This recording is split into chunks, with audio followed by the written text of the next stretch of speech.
किसान रहता था।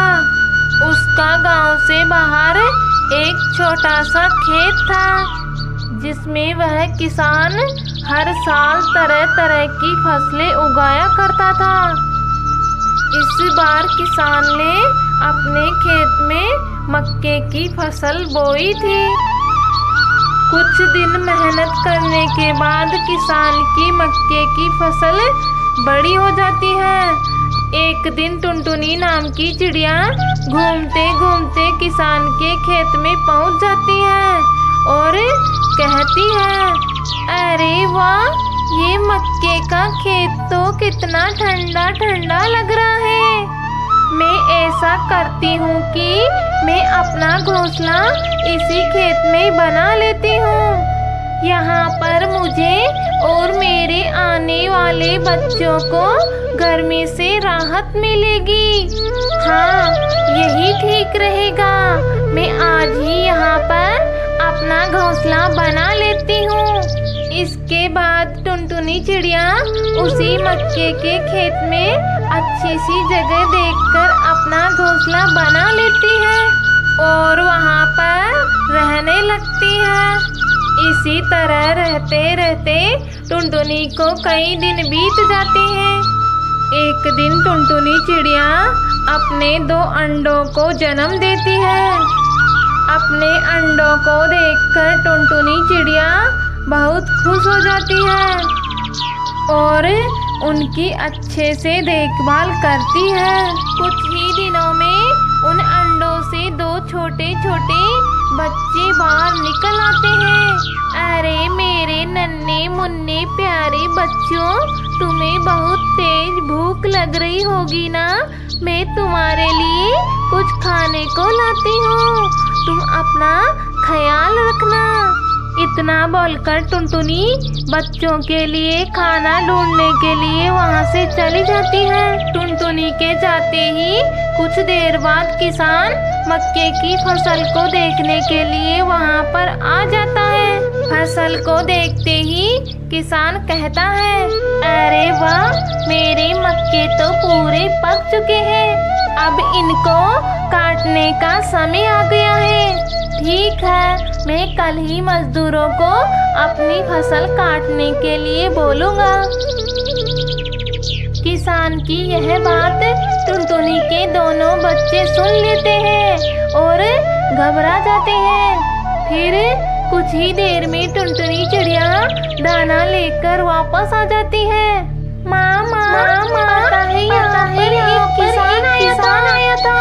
अरे बच्चों, पहले तुम शांत हो जाओ और अब एक एक करके बताओ कि क्या परेशानी है। माँ, पता है यहाँ पर एक किसान आया था और वो कह रहा था कि मैं कल फसल काटने के लिए मजदूर भेजूंगा। अगर ऐसा हुआ तो माँ, हमारा घोंसला टूट जाएगा और हम बेघर हो जाएंगे और अभी तक तो हमने उड़ना भी नहीं सीखा है। टुनटुनी चिड़िया अपने बच्चों की बातें सुनकर बहुत परेशान हो जाती है और कहती है, अच्छा तो तुम पहले ये बताओ कि किसान ने तुमको देखा तो नहीं? नहीं माँ, किसान ने हमको नहीं देखा। अच्छा हुआ कि उसकी नजर तुम दोनों पर नहीं पड़ी, वरना अनर्थ हो जाता। वैसे तुम दोनों को चिंता करने की कोई जरूरत नहीं है, क्योंकि कल ना तो कोई फसल कटेगी और ना ही हम बेघर होंगे। अगले दिन किसान आता है और वह फसलों को कटा ना देखकर कहता है, मैंने बेकार ही मजदूरों को अपनी फसल काटने के लिए बोला, कोई भी नहीं आया। मैं अब कल ही अपने रिश्तेदारों को फसल काटने के लिए बोलूँगा। इतना बोलकर किसान वहाँ से चला जाता है। अब टुनटुनी चिड़िया के दोनों बच्चे किसान को जाते हुए देख लेते हैं। तभी टुनटुनी चिड़िया वापस आ जाती है। तभी छोटा चिड़ा अपनी माँ को सारी बात बता देता है। अरे घबराओ मत मेरे बच्चों, कल भी कुछ नहीं होगा, कल भी फसल नहीं कटेगी। बच्चे यह सुनकर बहुत खुश हो जाते हैं। अगले दिन किसान फिर आता है और फसलों को कटा हुआ ना पाकर बहुत गुस्सा होता है।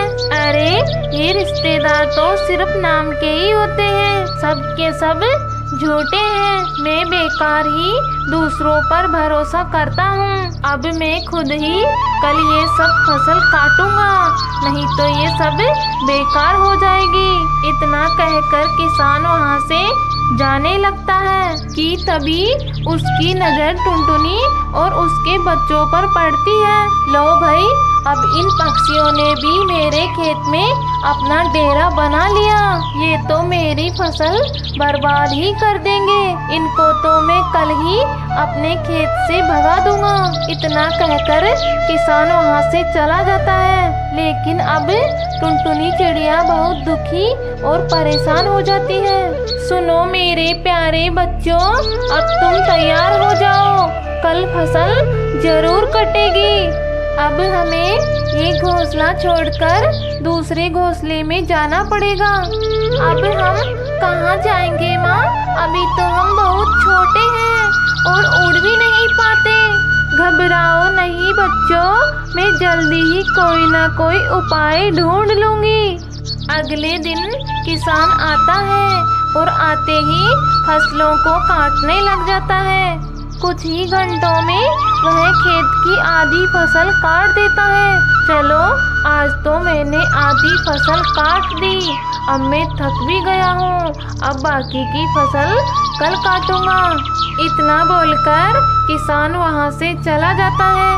फिर छोटी चिड़िया अपनी माँ से पूछती है, माँ आपको कैसे पता चला कि किसान आज ही अपनी फसल काटेगा? अरे मेरे प्यारे बच्चों, क्योंकि किसान 2 बार दूसरों पर निर्भर था, इसलिए काम होने की संभावना बहुत कम थी।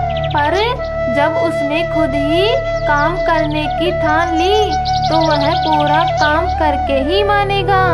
इस कहानी से हमें यह सीख मिलती है कि हमें अपने काम के लिए दूसरों पर निर्भर नहीं रहना चाहिए, बल्कि उस काम को खुद ही निपटा लेना चाहिए।